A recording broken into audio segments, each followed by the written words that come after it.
आज जानेंगे Palaeolithic culture of India के बारे में, यानी कि भारत की प्रमुख पुरापाषाण कालीन संस्कृतियों के बारे में, जो है सोहन संस्कृति, मद्रासियन संस्कृति और नर्मदा संस्कृति। तो आइए जानते हैं सोहन संस्कृति क्या है। भारत का उत्तरी पश्चिमी क्षेत्र 4 पर्वतों द्वारा घिरा हुआ है, जो उत्तरी भाग में हिमालय, दक्षिण में साल्ट पहाड़ियाँ, पूर्व में शिवालिक पहाड़ियाँ और पश्चिम में पीरपंजल पहाड़ियाँ हैं। इन पहाड़ियों से घिरे हुए उठे हुए भाग को भूगर्भ शास्त्रियों इसे पोतवार जमाव कहते हैं। भूगर्भीय अध्ययनों से यह बात सिद्ध हो चुका है कि हिमालय के द्वितीय हिमयुग के समय तटीय भाग एक झील के रूप में था और पर्वतों से बहकर आए हुए पत्थरों तथा मिट्टी आदि के जमाव के कारण धीरे धीरे यह झील भर गया, जिसका जमाव 1000 मीटर मोटा है और यह प्रतिनूतन समय का है। शिवालिक के जमावों से अनेक पशुओं के जीवाश्म भी प्राप्त हुए हैं और ऐसी संभावना है कि वहाँ के मानव जीवाश्मों की भी प्राप्ति हो सकती है। शिवालिक पर्वतों की घाटी में स्थित पोतवार के पठारी भाग से अनेक निम्न पुरापाषाण काल के उपकरण भी प्राप्त हुए हैं। इसी क्षेत्र में सिंधु नदी की सहायक नदी सोहन नदी भी है, जो पाकिस्तान के पंजाब क्षेत्र में प्रभावित होती है। और देखेंगे कि सन 1930 ईस्वी में आर्यू डॉड ने भी सोहन घाटी में स्थित पिंडी गोव नामक स्थान से पुरापाषाण काल के उपकरण इकट्ठे किए हैं। ये सभी उपकरण बड़ी बड़ी फलकों के रूप में हैं, जो बटिकास्म पर निर्मित है। और तो और टी टेरा और पीटरसन के अनुसंधान के परिणाम स्वरूप सोहन घाटी से 4 हिमयुगों और 3 अंत हिमयुगों के साक्ष्य प्रकाश में आए हैं। सोहन घाटी से प्राप्त होने वाले उपकरणों को 4 भागों में विभाजित किया गया है, जैसे पहला प्राक सोहन, दूसरा आदि सोहन, तीसरा उत्तर सोहन या अंत सोहन, चौथा विकसित सोहन।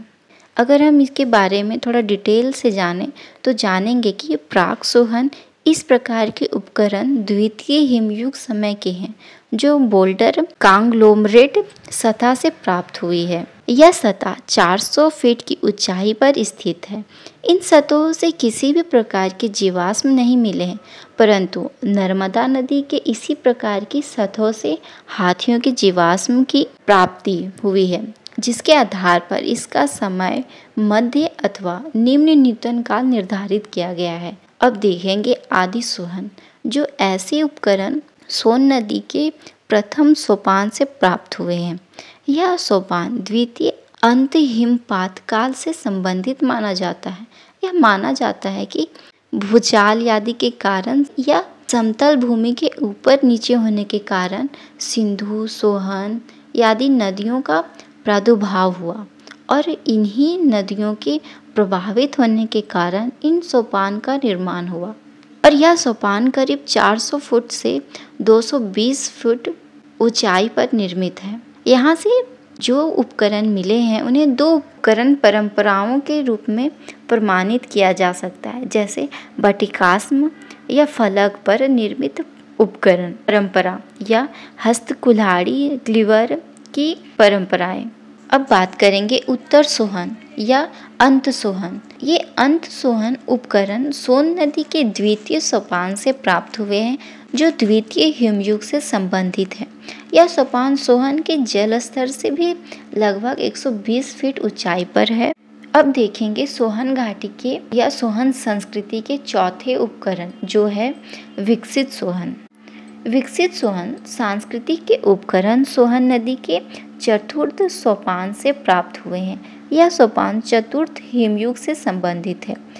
यह सोपान सिंधु नदी एवं सोहन नदी के जल स्तरों से 90 फीट या 40 फीट की ऊंचाई पर स्थित है। इस सोपान का जमाव गुलाबी रंग की मिट्टी या बालू और नदियों के प्रवाह के साथ लुढ़कने वाले घिसे हुए पत्थरों द्वारा हुआ है। सोहन संस्कृति के अध्ययन से यह सब तो स्पष्ट होता है कि इस संस्कृति में बटिकास्म, आंतरक उपकरण और फलक उपकरण नूतन काल के द्वितीय अंत हिम युग से लगातार मिलना प्रारंभ हो जाते हैं।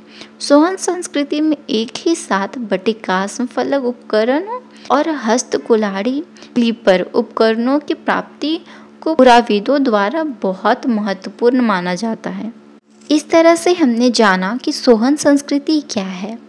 अब बात करते हैं मद्रासियन संस्कृति के बारे में, जो कि यह संस्कृति निम्न पुरापाषाण काल की दूसरी उपकरण समूह परंपरा है। इस संस्कृति के उपकरण यूरोप और अफ्रीका से प्राप्त एस्ल्यूलियन संस्कृति के उपकरणों के समक्ष होने के कारण इन संस्कृति को एस्ल्यूलियन संस्कृति भी कहते हैं। भारत के पेनिनसुलर भाग से प्रारंभिक पाषाण युग के उपकरण अनेक स्थानों से प्राप्त हुए हैं। दक्षिण क्षेत्र में तमिलनाडु और आंध्र प्रदेश से भी एस्ल्यूलियन संस्कृति के उपकरण कई पुरास्थलों से प्राप्त हुए हैं। अगर हम बोलें कि इन क्षेत्र से सर्वप्रथम प्रारंभिक पाषाणकालीन उपकरणों की खोज रॉबर्ट बुशफील्ड के द्वारा सन 1863 में एक क्लीवर के रूप में की गई थी, जो उन्हें मद्रास के पास पल्लवरम से प्राप्त हुआ था। इसी कारण इस उपकरण परंपरा को मद्रासियन संस्कृति के नाम से जाना जाता है। ये हो गई पुरापाषाण कालीन संस्कृतियों में से दूसरी संस्कृति के बारे में। अब जानेंगे तीसरी संस्कृति, जो है नर्मदा संस्कृति। भारत में प्रारंभिक पाषाण युग के समय कई प्रकार के उपकरण प्राप्ति नर्मदा घाटी में किए गए सर्वेक्षण से भी प्राप्त हुई है। वैसे तो नर्मदा घाटी सदैव से ही पुराविदों की आकर्षक का क्षेत्र केंद्र रहा है, क्योंकि समय समय पर इस क्षेत्र में जो शोध कार्य हुए हैं उनसे विभिन्न पुरावशेष प्रकाश में आते ही रहे हैं। नर्मदा नदी मध्य प्रदेश के शहडोल जिले की अमरकंटक स्थान से निकलकर दक्षिण पश्चिम की ओर बहती हुई मध्य प्रदेश और गुजरात प्रांतों से गुजरकर अरब सागर में मिलती है, जो संपूर्ण नर्मदा घाटी पुरातात्विक अनुसंधानों की दृष्टि से महत्वपूर्ण है। नर्मदा नदी की सहायक नदियों की घाटियों से भी अधिक संख्या में पाषाण उपकरण और पशुओं के जीवाश्म प्राप्त हुए हैं।